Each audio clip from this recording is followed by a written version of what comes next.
America में corona virus से मरने वालों की संख्या है वो 45,000 से ज़्यादा हो गई है। करीब 8,25,000 के लगभग लोग अभी तक इन्फेक्टेड रिपोर्ट हुए हैं। इस बीच राष्ट्रपति ट्रंप ने इमिग्रेशन पर अस्थायी तौर पर रोक लगाने की बात कही है और कहा है कि जो ग्रीन कार्ड इशू होते हैं उन पर 60 दिनों के लिए रोक रहेगी। और इसका कारण उन्होंने बताया है कि ऐसे हालात में जब लोगों की नौकरियों पर असर पड़ा है तो कहीं बाहर से आने वाले लोग हैं वो यहाँ के लोगों की नौकरियां न हथिया लें, और इस कारण उन्होंने ये फैसला लिया है।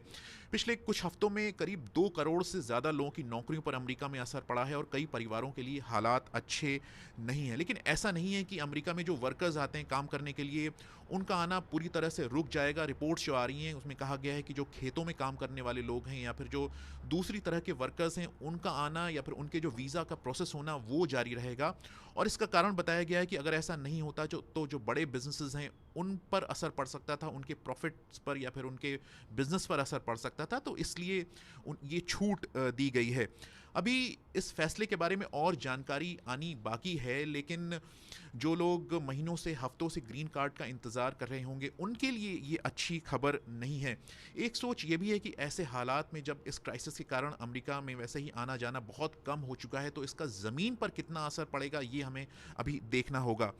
2016 के जो राष्ट्रपति पद के चुनाव हुए थे जिसमें डोनाल्ड ट्रंप चुन कर आए थे, उस वक्त भी इमिग्रेशन एक बहुत बड़ा राजनीतिक मुद्दा रहा था। और इस ताज़ा फैसले पर जो क्रिटिक्स हैं राष्ट्रपति ट्रंप के वो ये कह रहे हैं कि ये फैसला इसलिए लिया गया है ताकि उनका जो कोर वोटर बेस है, उनके जो समर्थकों का एक हिस्सा है जो कि इमिग्रेशन के बिल्कुल खिलाफ है, उन्हें खुश किया जाए।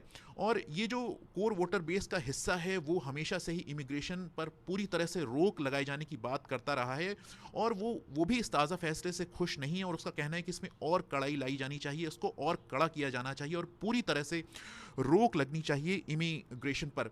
राष्ट्रपति ट्रंप ने उसकी बात कर रहे हैं जब अमेरिका में कोरोना क्राइसिस है और हज़ारों लोगों की मौत हुई है और जो विदेश से आने वाले जो डॉक्टर्स हैं या फिर जो कर्मचारी हैं उनका एक बहुत बड़ा रोल रहा है इस वायरस के खिलाफ लड़ाई में। एक रिपोर्ट के मुताबिक अमेरिका में जो कोरोना क्राइसिस है उसके दौरान लोगों को स्वस्थ रखने में, उन्हें खाना खिलाने में, उनका ध्यान रखने में करीब 60 लाख इमिग्रेंट वर्कर्स या काम करने वाले लोग लगे हुए हैं। अमेरिका में जो कुल डॉक्टर्स हैं उनका 1/4 वो विदेश से आता है। स्वास्थ्य कर्मचारी हो गए या फिर ग्रोसरी में काम करने वाले लोग हो गए, खेतों में काम करने वाले लोग हो गए, उनका एक बड़ा हिस्सा वो विदेश से आता है। जो यहाँ की टेक कंपनीज हैं उनकी सफलता में उसमें जो विदेश से आने वाले लोग हैं उनका एक बहुत बड़ा रोल रहा है। तो यहाँ पर ये जो फैसला है इस पर टीका टिप्पणी होना जारी है, इस पर बहस जारी है। विनीत खरे, BBC, वॉशिंगटन। ये है खूबसूरत और खुशहाल एनोपोलिस शहर, लेकिन अब यहाँ हालात थोड़े अलग हैं। चेसपीक तट पर यह जगह अमरीकी नौसेना अकादमी और क्रैब्स केक्स के लिए मशहूर है, लेकिन समंदर किनारे बसा ये शहर अपने आप को बचाने के लिए संघर्ष कर रहा है। चिक एंड रूथ डाली 55 सालों से यहाँ है, लेकिन अब आगे कितने समय तक? इसके पास एक विरासत है, बहुत ही ईमानदार ग्राहक भी। हम सभी इस संकट से बाहर आने का इंतजार कर रहे हैं। ये काफी मुश्किल रहा होगा। इतना मुश्किल कि मैंने बहुत लंबे समय से ऐसी समस्या नहीं देखी। बिजनेस कितना नीचे गिर चुका है? लगभग 75%। इस कोने में कुछ भी हिलडुल नहीं रहा है सिवाय हवा से हिलने वाले इस झंडे के। यहाँ गवर्नर कैलवर्ट होटल है, इसमें 125 कमरे हैं और सिर्फ एक मेहमान। कोरोना वायरस से व्यापार का बहुत नुकसान हो रहा है। ये बहुत बुरा है, इसका हम पर बहुत खराब असर पड़ा है। यहाँ लगभग 75 लोग काम करते थे, लेकिन अब सिर्फ 3 ही बचे हैं। उन लोगों का क्या हुआ जो अपनी नौकरियां खो बैठे? ज्यादातर लोग सरकार से बेरोजगारों को मिलने वाले भत्ते के लिए अपना नाम दे रहे हैं। किसी न किसी तरह से एक दूसरे की मदद कर रहे हैं। इस संकट के समय को काटने के लिए जो कुछ बन पड़ रहा है वो सब कर रहे हैं।